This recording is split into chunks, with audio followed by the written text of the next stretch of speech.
Hola, sóc la Rosa Mateu i un cop més sóc aquí per recomanar-vos 3 obres de teatre per veure a casa aquest cap de setmana de divendres 5, dissabte 6 i diumenge 7. Comencem per Sé de un lugar, de l'Ivan Morales. L'any 2019 vam poder veure d'aquest mateix director al Teatre Bartrina, Esmorz amb mi, i també estava interpretada per 2 dels actors que surten a Sé de un lugar, el Xavi Sáez i l'Anna Alarcón.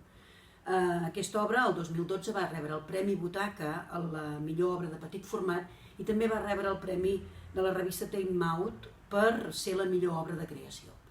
Per què l'hauríem de veure? Doncs perquè és una peça que ens parla d'una peculiar història d'amor entre 2 joves, un noi i una noia. El noi, amb una manera de ser i d'estar molt tancat dins el seu estudi durant molt de temps, la noia envoltar pel món i descobrir noves experiències, i a partir d'aquí es troben i parlen i aprofundeixen en tot això, i al final ens n'adonem que el lloc ideal és un mateix.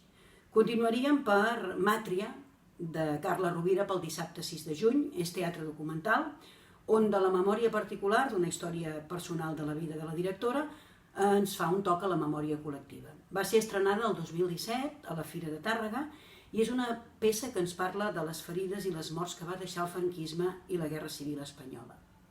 A Màtria hi trobem de ple el qüestionament del paper de la dona en la societat, en la història i en l'actualitat, de la dona lluitadora, de la dona silenciada, de com a còmplice, com a mare, com a prototip de mare, i el seu paper com a part imprescindible de la història i alhora apartada d'ella.